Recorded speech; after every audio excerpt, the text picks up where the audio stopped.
Olá pessoal, tudo bem? Meu nome é Natanael Moraes, o seu doutor de bolso, e hoje o nosso vídeo será sobre o aço AISI SAI 52100. Vamos começar aqui pelas suas aplicações e composição.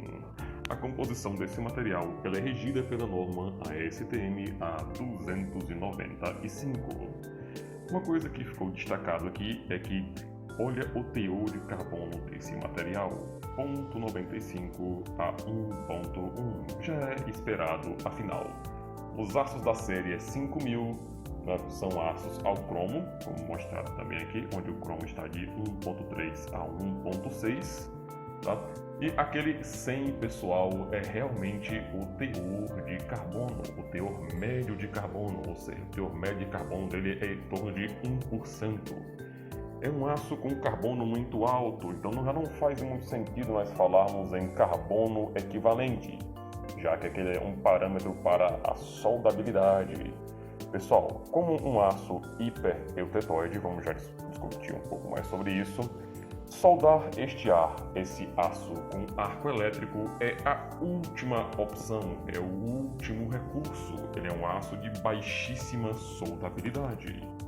Suas principais aplicações, pessoal, no ramo da cutelaria, tanto profissional quanto artesanal, na confecção aí de facas e ferramentas manuais, também na confecção de estampos, tanto de conformação quanto estampos de corte, mas o principal uso desse material, inclusive, ele é assim chamado na maioria dos artigos, é de bearing steel, ou seja, aço para rolamento. E nós temos algumas esferas de rolamento, ele também é utilizado nas pistas de rolamento. Isso porque, pessoal, a principal aplicação desse aço é onde você tem materiais ou situações submetidas a elevado desgaste. Esse é um aço muito estudado pelo pessoal da tribologia.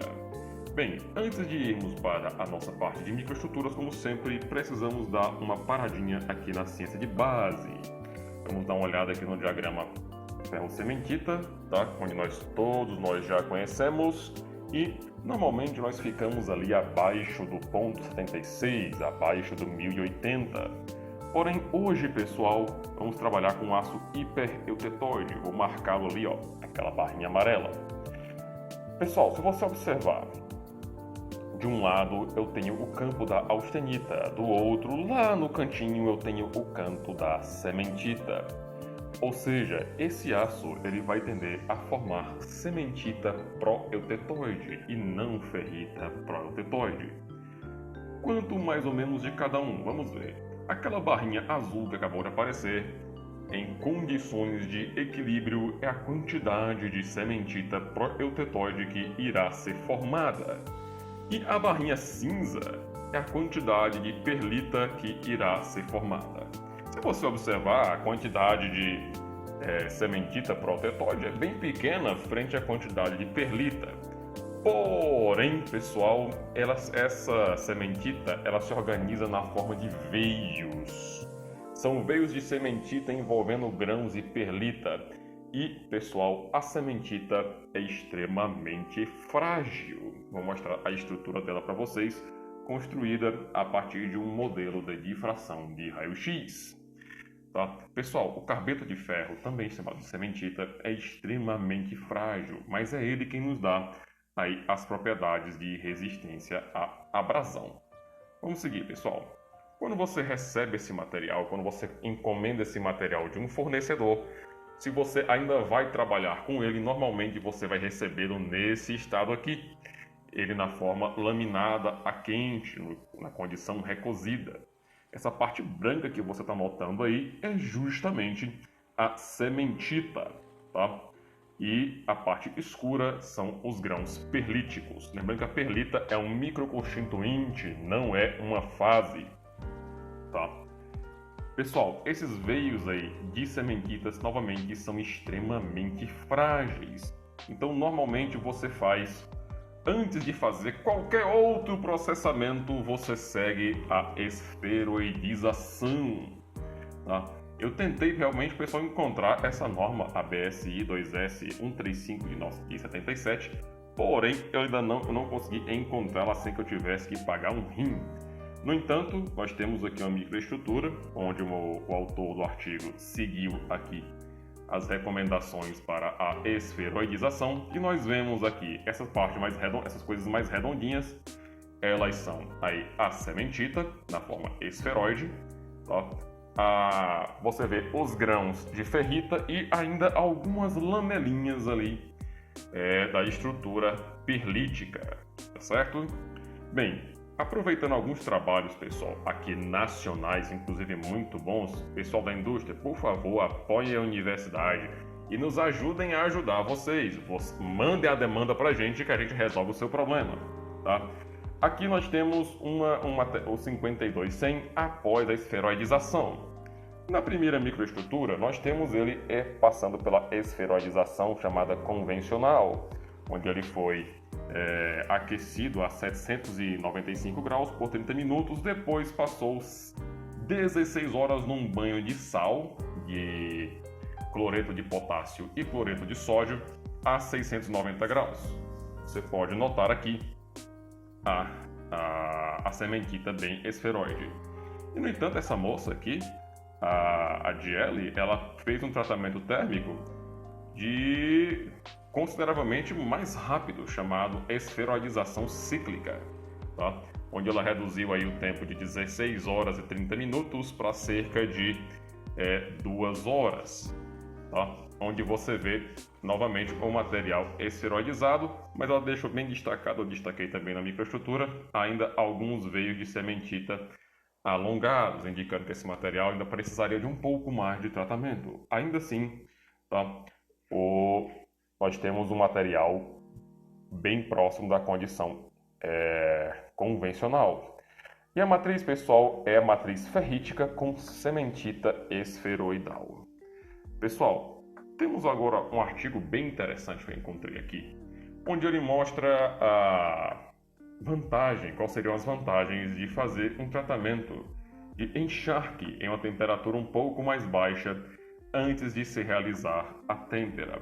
Nós temos aqui o tratamento convencional, onde você vai aquecer a 840 graus por meia hora, resfriar fazer uma têmpera em óleo e depois um revenido a 170 graus, seguido por resfriamento ao ar. Esse tratamento precedido aí por um encharque de 2 horas a 740 graus.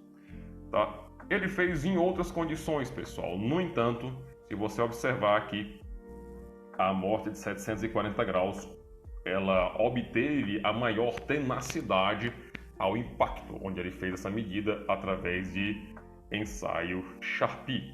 Bem, pessoal, quando olhamos a microestrutura do temperado, o temperado convencional, tá? Lembrando que essa têmpera ela é feita após a esferoidização. Você não vai pegar esse material, austenitizar do jeito que você recebeu e tacar ali para fazer o tratamento térmico. Você vai acabar com uma estrutura martensítica muito, muito dura e vai acabar com seu material extremamente frágil. Então esse material, antes de ser temperado, ele passou pela esferoidização, de acordo com a norma britânica, tá? Onde você está mostrando aí, pessoal, olha, duas regiões onde ele chamou de CDR e CER. CDR seria uma região depletada de carbetos, tá? Onde você tem pouco carbeto de ferro, e CER, uma região enriquecida em carbetos, onde eles ocorrem com a maior frequência, tá? Ou seja, você tem, pelo processo convencional, você não obtém uma boa uniformidade microestrutural. No entanto, com aquele tratamento de encharque a 740, você já obtém regiões mais uniformes, onde as regiões depletadas elas são bem menores, ou seja, a sua microestrutura ela é mais uniforme. Tá? Isso aqui é a microestrutura do material temperado. Após isso, pessoal, o autor sugere que seja feito uma resferoidização e uma retêmpera. Como assim? Ele, após aquela primeira têmpera que nós vimos, ele aquece novamente a 740 graus tá? Deixa ali por 2 horas e faz a têmpera novamente, onde agora ele vai ter martensita e os carbonetos aí retidos. Isso garantiu ao material uma resistência ao impacto e uma resistência à abrasão superior às condições originais. Pessoal, com relação ao processamento, eu encontrei pouca coisa na literatura a respeito, na literatura oficial, científica, sobre esse material. Tá? Na verdade, há bastante coisa estudando aqui os processos de desgaste e tudo. Inclusive, esse ácido pode ser ainda melhorado contra o desgaste através de processos de nitretação, mas encontrei pouca coisa sobre os parâmetros gerais de processamento. No entanto, eu encontrei um artigo, inclusive todas as referências, pessoal, estão aqui na descrição do vídeo, tá? Por favor, vá lá, confira as referências.